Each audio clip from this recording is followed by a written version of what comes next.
What do we do to create a sustainable home for all on planet Earth? And we're going to discuss that with some panelists, and we will have 2 rounds of 3 people. You see them already here.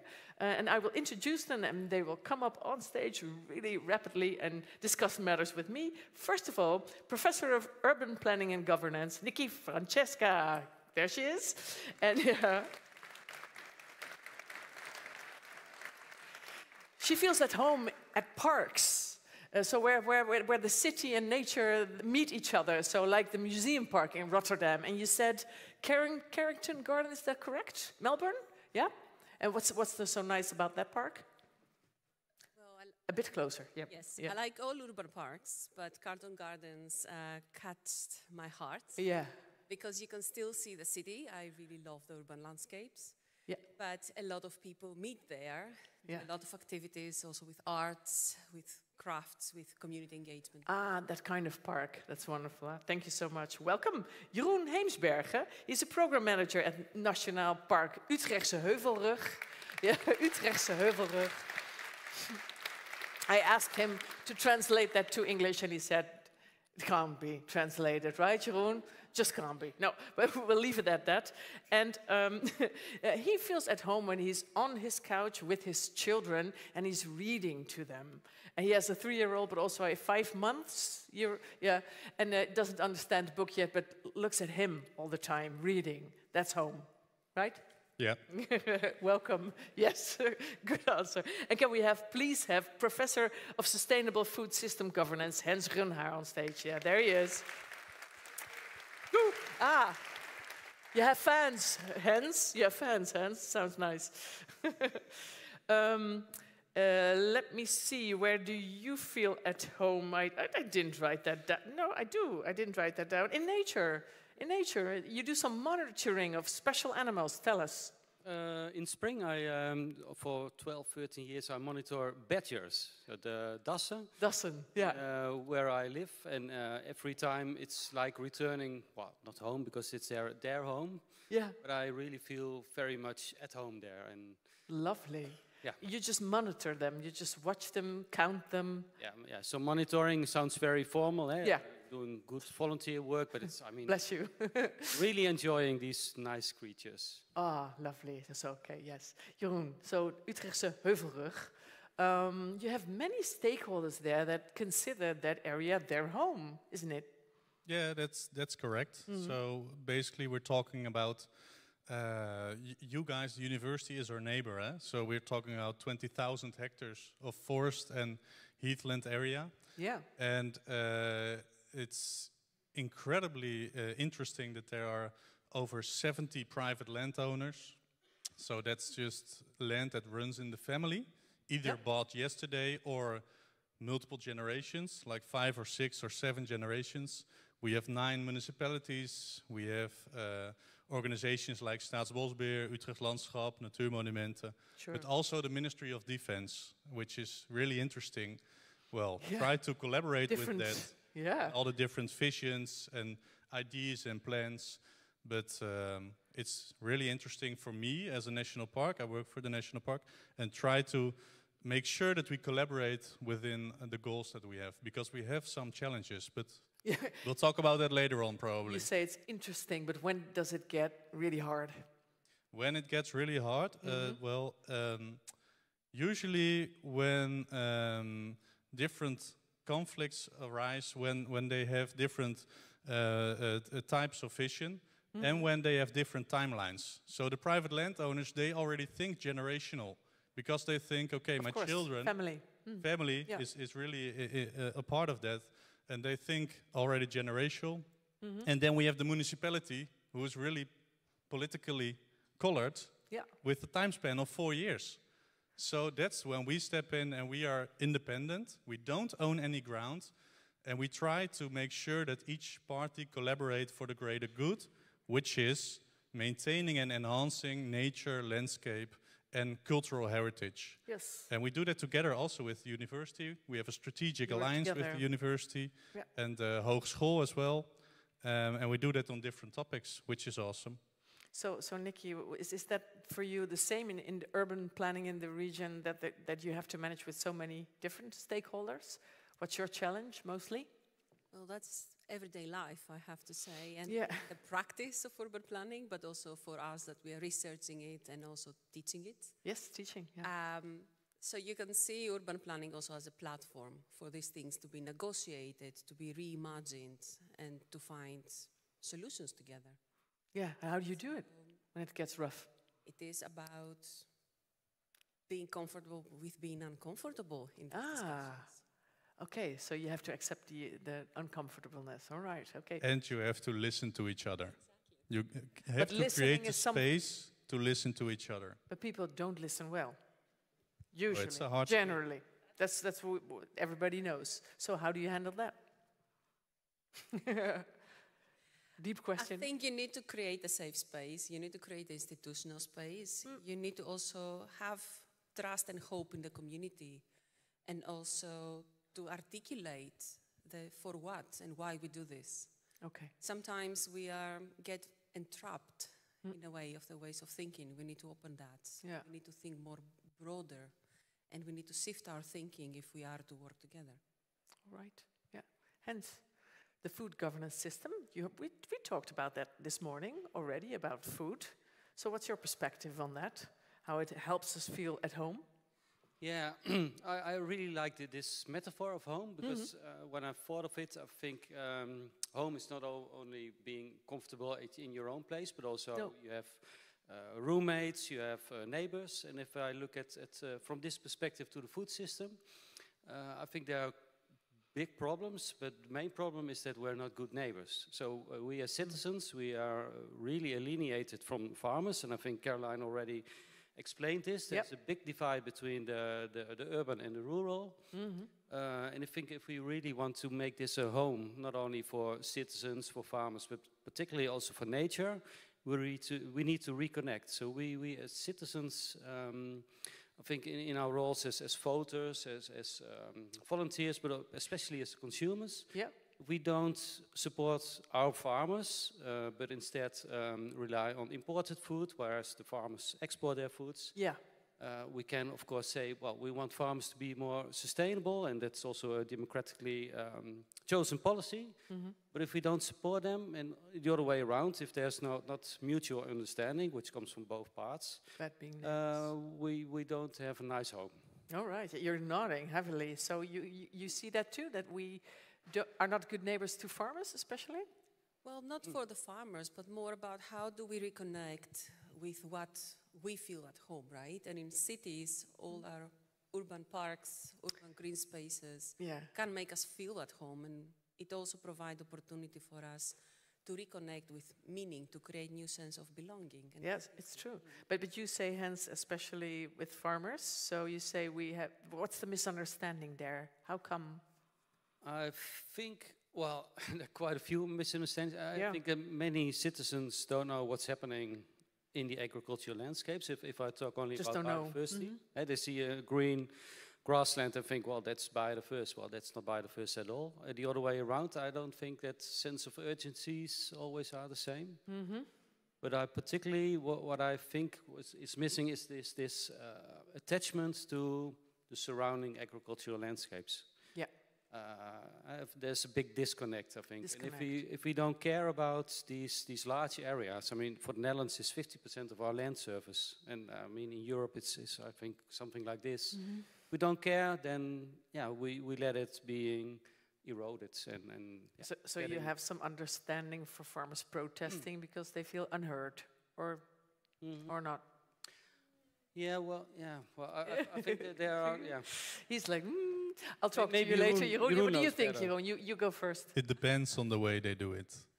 But yes, of course. You know, we see because I collaborate also with farmers in the flanks of the Heuvelrug. Because as you see on the picture, you know, the green area is the national park, but we also operate on the flanks within our urban area, within our agricultural area. Because that is where we really can make an effort to increase everything. You know, the key lies there, because nature, you know, where there's a tree, we don't plant another tree. So if you want to increase nature into one, if you want to connect the landscapes, you start with the flanks. And that's also where the opportunity lies. But we see a lot of farmers willing to change, but they need perspective. And they are not getting perspective at the moment from the government. So they are looking for other ways and other forms. And we are doing that. And just to show you guys, we do a project now with agroforestry. So it's just pilot-wise, 1 hectare.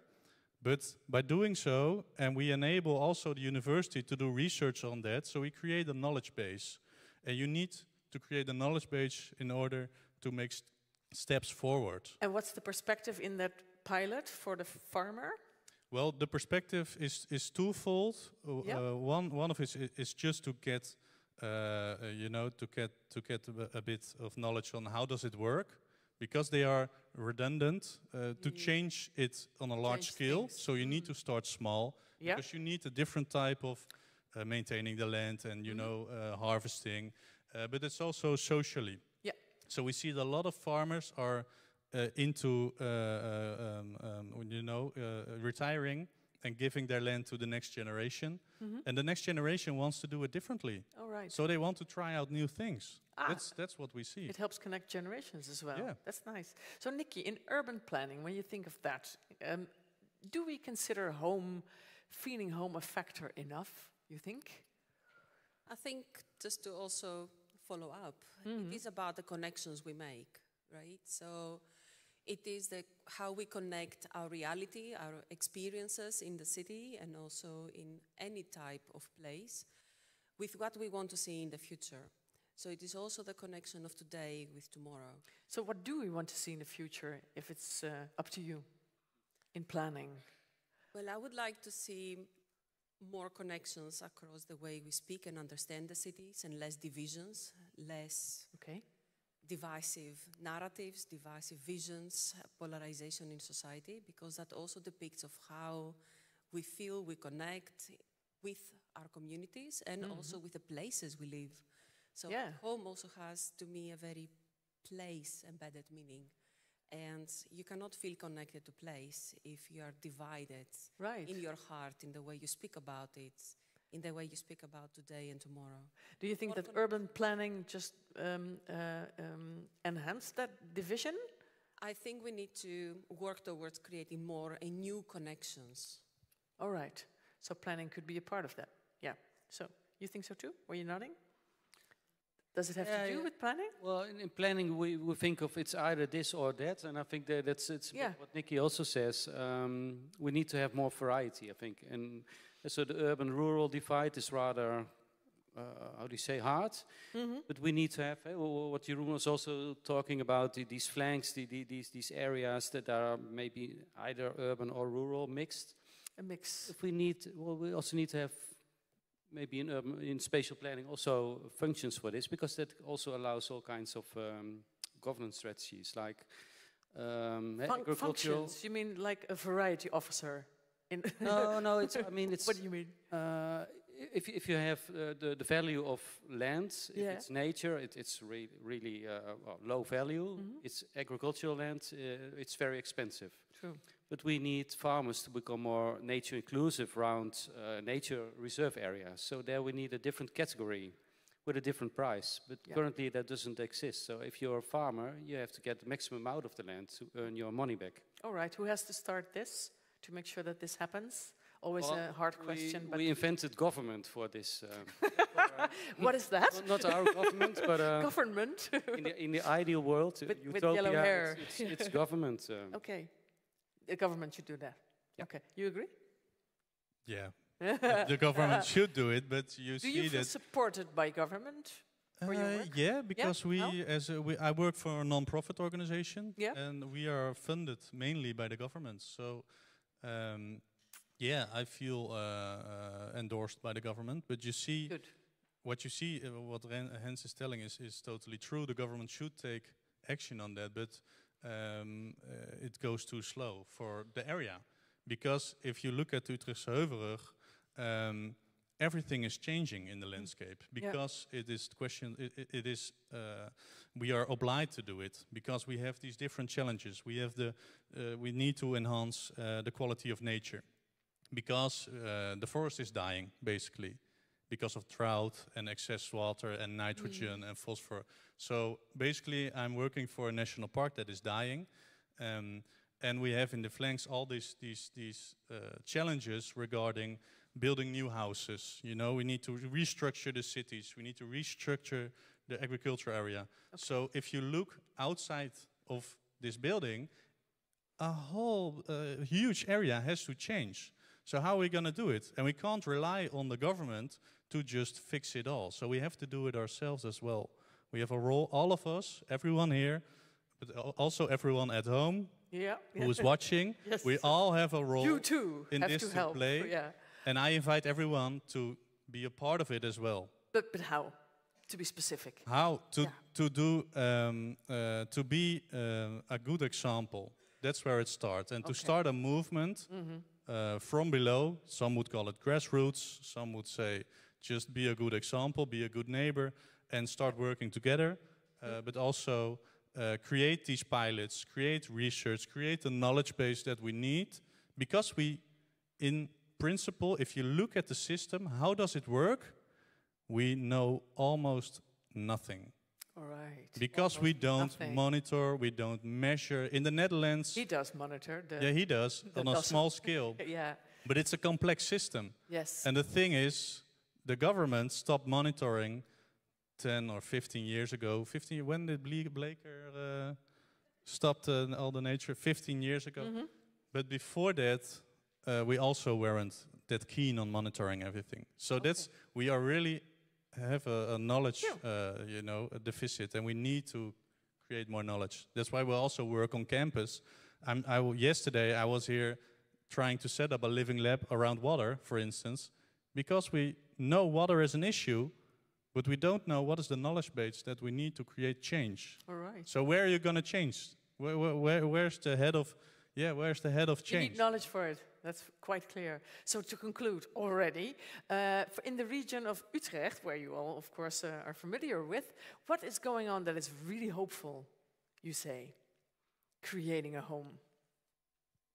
Well, I think on our campus, we're really making big steps, and I'm looking at my colleagues over here in enhancing biodiversity with the whole community. Yeah. So that's where we do it in small. Well, it's not so small, but we also have an organic farm there, which covers, I think, 1/3 of the whole area.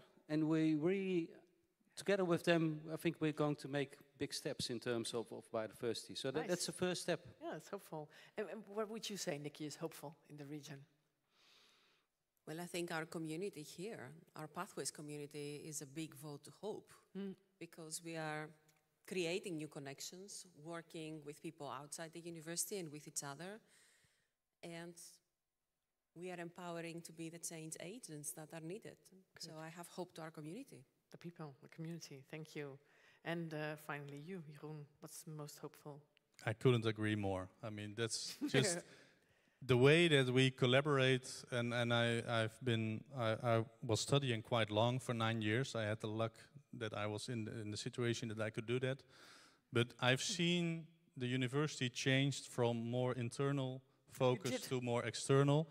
And I think that's also a way that that's the key to success for this region. And I would love to see that regional collaboration increased on all these topics, but especially on when we put them all together. And that's the most hard part, to put them all on top of each other. Yeah. And look for solutions, because we're all focused on different areas. But the hopeful part is that it is changing. It's changing at the moment. Also in the province of Utrecht, not only here, also in the province of Utrecht. So that's good. That's wonderful. All right. Thank you. I want to thank you so much. Maybe you can leave the mic on the chair. Niki, Jeroen, Hens, thanks.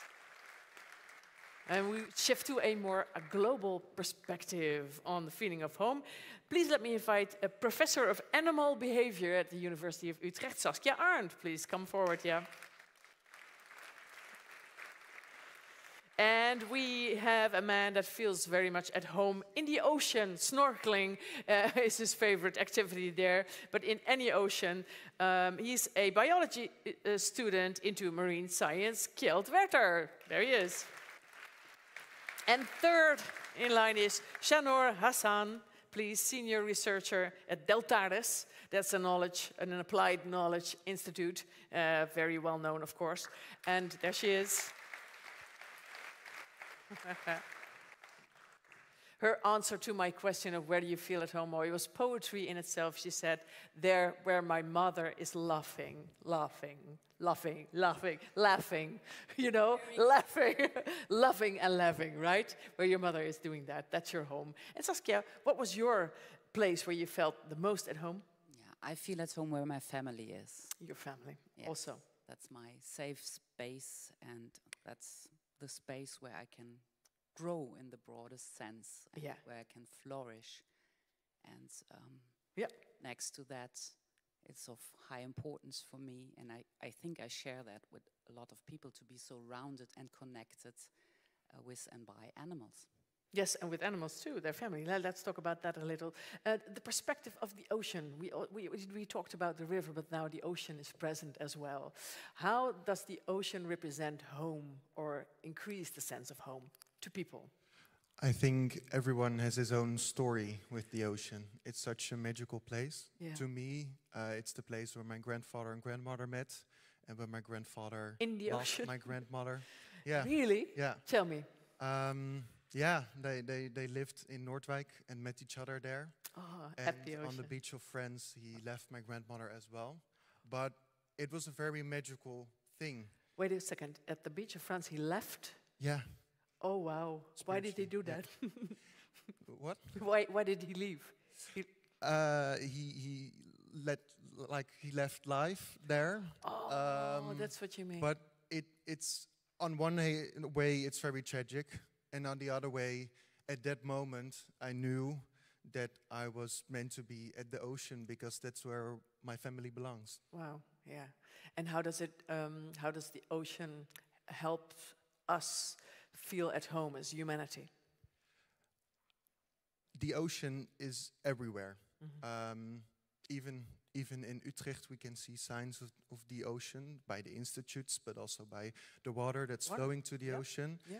And I think that's the magical thing about the ocean, that no matter where you are, you always find a piece of ocean in a couple of meters, and you feel connected to it. It's just everywhere. It's life. Okay, Shahnoor, you told me that you feel that we don't, especially living here in Western Europe or in Holland or in Utrecht, are not aware of people's complete different perspectives on feeling at home in the world. Could you tell me a little about that? Sure. I can refer to the Global South, the deltas in the Global South. Yeah. So home, I was very amusingly looking at the word cloud, and there were words like safety, care, belongingness, but there are many examples of deltas in the Global South where safety or even the very question of home is non-existential or continuously being challenged by people who do not belong to those deltas. Yeah. Because to my understanding, home also provokes the question of equity and justice. Because home is not an isolated entity. It is a part of a larger social and ecological networks. Mm-hmm. And that brings, or that provides you the right to access to the resources that these networks offer. Yes. Now, these Eurocentric development interventions or ideas of sustainable models, that has plundered the very waterscapes and landscapes where these homes in the deltas, for example, deltas in the Philippines, you all know about or have read about the Manila airport development, or the southwest deltas in Bangladesh, my home country, where the Dutch polder promise has been reproduced. And also, there are many other examples. We can also go to Beira in Mozambique, where there has been deliberate processes by the World Bank, and other development agencies, where they have exclude the informal spaces with a sense that nothing can be done there anymore. So, yeah. So plundered, you say? Yeah, I use the word plundered. All right. Yeah. Plundered. What's the first thing that we should do about that or be aware of today? What I simply term and try to also practice myself is what I call unlearn and relearn. We need to unlearn that what gives us the authority as experts, including myself, is our formal recognition of having education, having the power of knowledge, right? And you asked previous fellow panelists about, you emphasizing on how. We really don't know how to connect with the other forms of expertise and other forms of experts, whom we call traditional or informal, right? So how to connect with that? That can be a question that we should always learn and be reflexive as much as we can. And stop the judgments, that's what I hear you say. Thank you so much. There's more animals. We feel at home sometimes when we have animals with us, but do we make the animals feel at home on planet Earth? Yeah, that's right. I think, well, as I said before, so I feel more at home if I'm surrounded by animals or not. But I'm aware that's a very anthropocentric view on... What's the controversy? Absolutely. But I'm also very aware of the fact that animals also have an interest in a safe place, a place where they can also grow and flourish. Yeah. And I think there's a huge responsibility for us as humans regarding these animals. And very often I get the question, but why should I care about these animals? Of course, I think it's important to realize we do not live alone on this planet. So we have a responsibility and we have the superiority also to take care of animals and their welfare especially. But those animals, you know, it's not just that you're based on sympathy or even empathy for animals should take care, but I think we need to realize much more how much we depend on each other. Yeah. That's so important. How do we depend on animals, in your view? Yeah, in many ways. I mean, in first instance, what I said before, so they make me maybe feel at home. Yeah, for many people, an animal, a companion animal, is really part of the family. People tell me that very often. Sure. But a very, very simple example is think about pollinators and their role for our food. So we are one big ecosystem, so it's one world, it's one nature, and we are part of that. And you don't even have to feel sympathy, but you just have to recognize that they are there just as much as we are. Absolutely. Something like that, equality. Something like that. All right, you're nodding, Kjeld. Many animals in the ocean as well, right? Yeah, lots. Yeah, and I totally agree that we really have to be aware of the fact that we're part of the system and that we don't control the system. And often when I talk with people about the ocean, especially in the Netherlands, we control it. We try to. Yeah, we are the controllers of the ocean. Yeah, we're kings of the world. As we have learned in our history books. And I hate that idea. Oh, you hate that? Okay. Yeah, I hate it.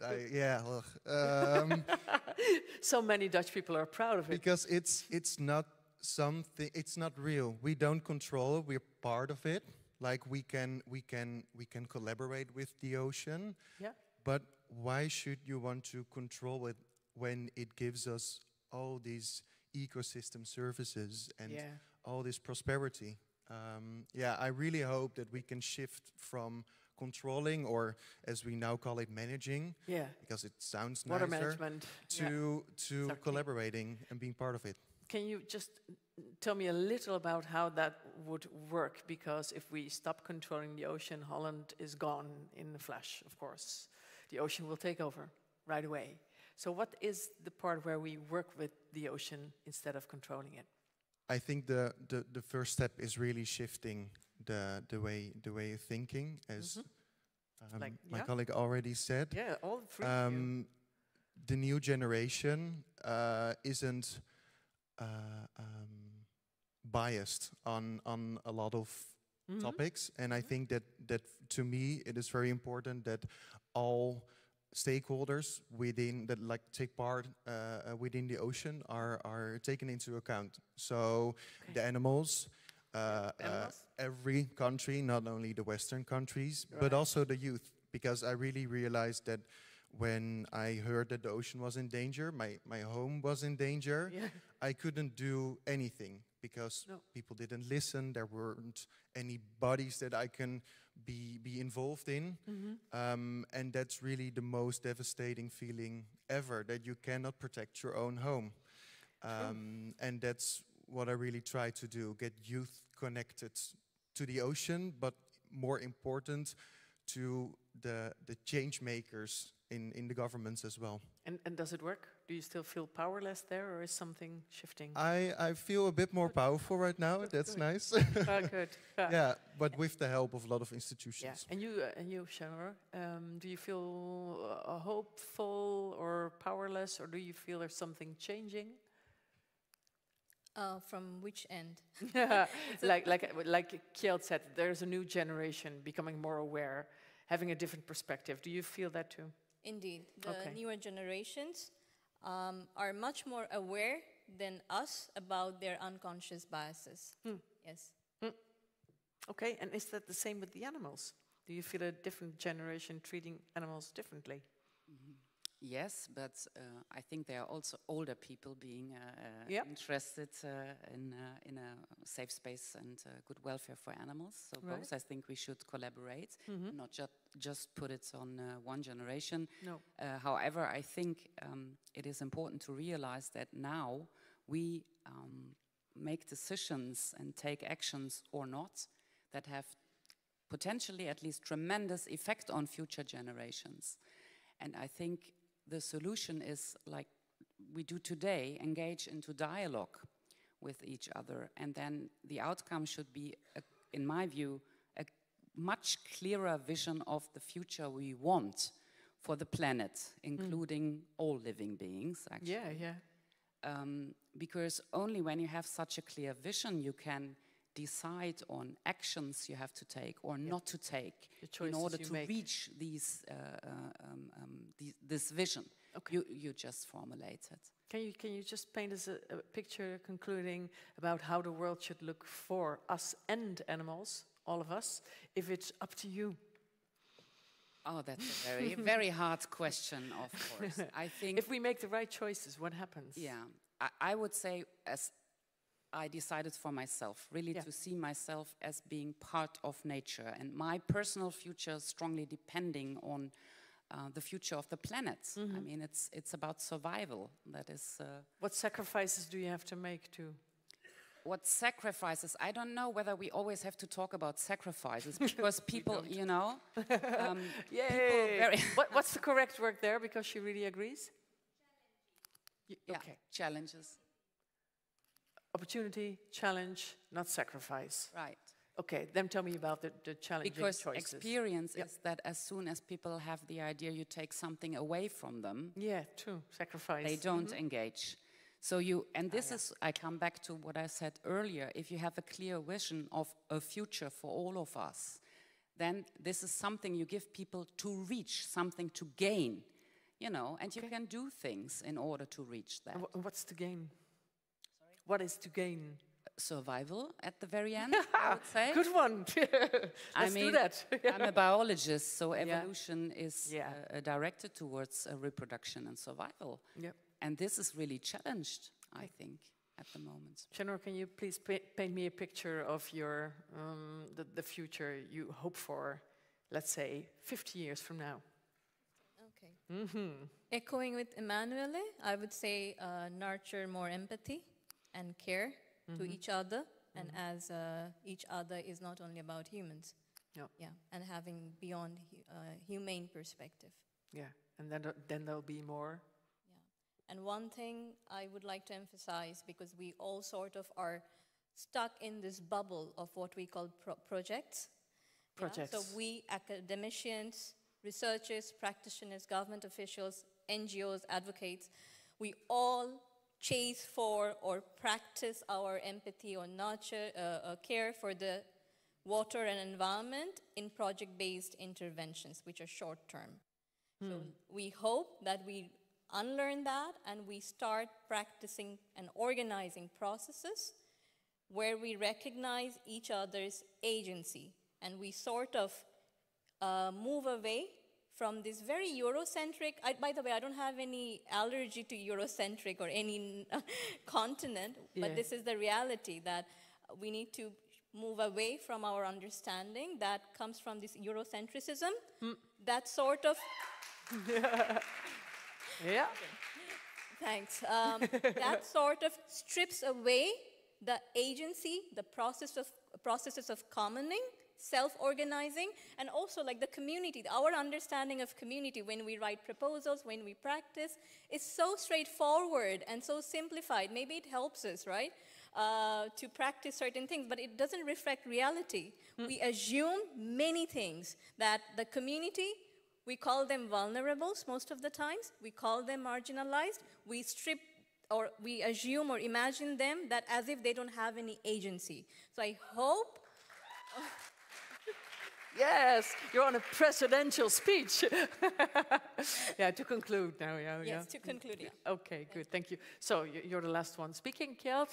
You want to, something that came up? Yes? Yeah, I think to me, the future, a perfect future would be that everyone is heard, as you already said, that assumptions are, we make assumptions. We cannot do anything about it, but we can try to forget them.